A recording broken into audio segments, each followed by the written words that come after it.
네, 조한정 변호사님. 네.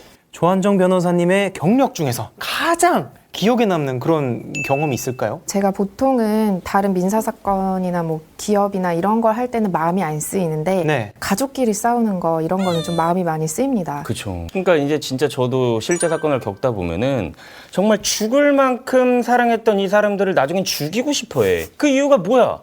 돈 때문이야, 돈. 그래서 다른 사건들보다도 특히나 더 조금 마음이 아픈 경우들이 굉장히 많아요. 특히나 이혼 같은 경우는 네. 진짜 재산 분할 문제가 이제 나중에 생긴단 말이에요. 그러면 100원도 안 주려고.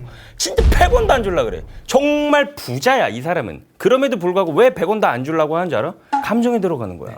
죽이고 싶거든. 죽을 만큼 사랑했으면서. 그렇죠? 조 변호사님께서 담당하셨던 기억에 남는 네. 가사 사건은 뭐죠? 네, 오늘 제가 소개해드릴 사건은 상속에 관한 것인데 네. 보통은 재산이 많아서 문제되는 경우가 많습니다. 네.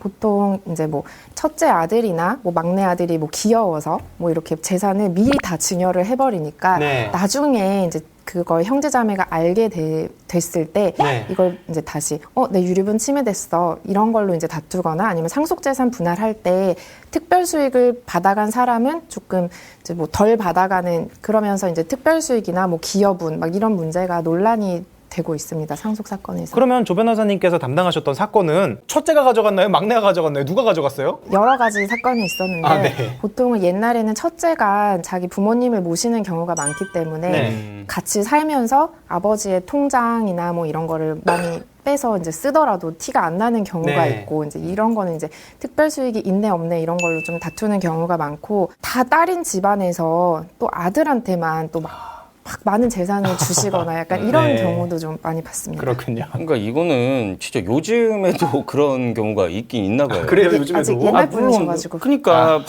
와, 안 아픈 손가락이 어딨어요. 저한테는 또 똑같은 뭐 아버지고 우리 형 뭐 다 똑같은 존재 아니에요?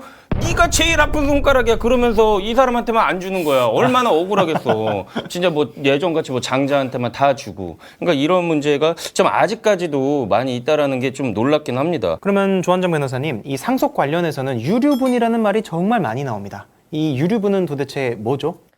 유류분은 보통 피상속인이 살아생전에 자신이 이제 재산을 어디다 쓰고 하는 거는 자유롭게 인정이 되지만 일정 범위 상속인이 자신의 상속분에 해당하는 뭐 직계 비속인 경우에는 뭐 2분의 1, 배우자도 2분의 1, 이 정도의 이제 자신 최소한의 상속분을 침해받았을 때는 그걸 네. 유류분으로 청구할 수 있는 권리를 말합니다. 네. 살아생전에 가진 재산과 또 상속 개시 시의 가액이 현저히 차이가 나는 경우에 유류분이 또 많이 인정되는 경우가 있습니다. 네. 이 상속 재산, 어쨌든 돈을 다루는 문제인데 이런 경우에는 굉장히 가족끼리 좀 사이가 좀 많이 틀어질 거거든요. 이미 틀어졌으니까 당연히 그런 소송이 일어나겠지만 이런 거를 직접 옆에서 보시는 변호사님의 입장은 어땠습니까? 보통은 다시는 안 보겠다. 서로 이제 인연을 끊는다라는 각오로 재판에 임하시기 때문에 네. 당사자들도 매우 이제 화가 나 있는 경우가 많고 특히 저한테 이제 오셔가지고는 평생 이야기를 하십니다. 평생 뭔지 알아. 상대방은 이랬다. 이래서 나쁘다. 막 이런 얘기를 좀 많이 하십니다. 네. 그러니까 이게 어떻게 보면 또 저희의 애로사항 중에 하나인데 특히나 이제 가사 사건 같은 경우에 더 그래요. 왜냐면 이게 평생을 함께한 가족과 막 몇십 년간 있었던 일이란 말이에요. 사람들 간의 일이란 말이에요. 네.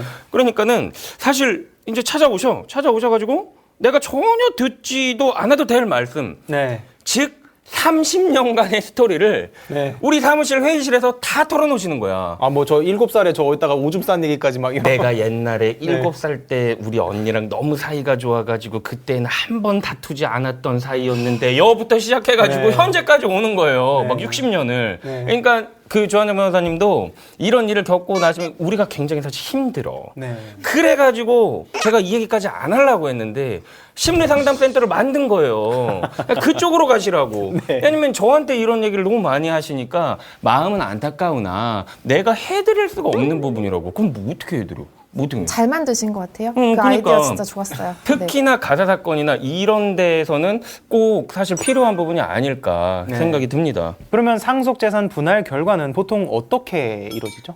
네, 보통은 이제 유류분 반환 소송을 하면서 두 가지 사건을 같이 하니까 먼저 진행되는 소송에서 당사자들도 감정도 너무 상하고 지치는 경우가 많아서 네. 이제 뭐 이 두 가지 소송을 한꺼번에 합의해서 끝내자라고 해서 서로 조금 양보하고 네. 이렇게 해서 끝내는 경우도 있고 정말 길어지면 뭐 1심, 2심 계속 가면은 이제 뭐 5년까지 가는 경우도 있고 이래서 저는 최대한 그래도 돈을 빨리 받는 것도 어떻게 보면 이득일 수 있어서 그렇죠. 네. 네. 조금 그리고 가족끼리는 그렇게 소송을 끝까지 갑시다 이렇게 또 하는 게 조금 그래가지고 원하시는 대로 이제 해드리기는 하지만 그래도 합의로 끝나는 경우를 더 많이 봤습니다. 그나마 다행이네요. 그러니까 이게 조정제도라는 게 잘 이용하면 진짜 빠르게 좀 분쟁을 해결할 수가 있는 좋은 절차이긴 해요. 네, 변호사님들이 이제 심의상담센터로 가시는 걸로.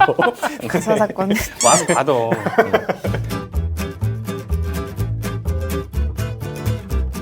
네, 오늘도 이렇게 항상 함께 해주시는 강성신 변호사님과 조한정 변호사님과 함께 이 어려운 가사 문제에 대해서 한번 얘기를 나눠봤습니다.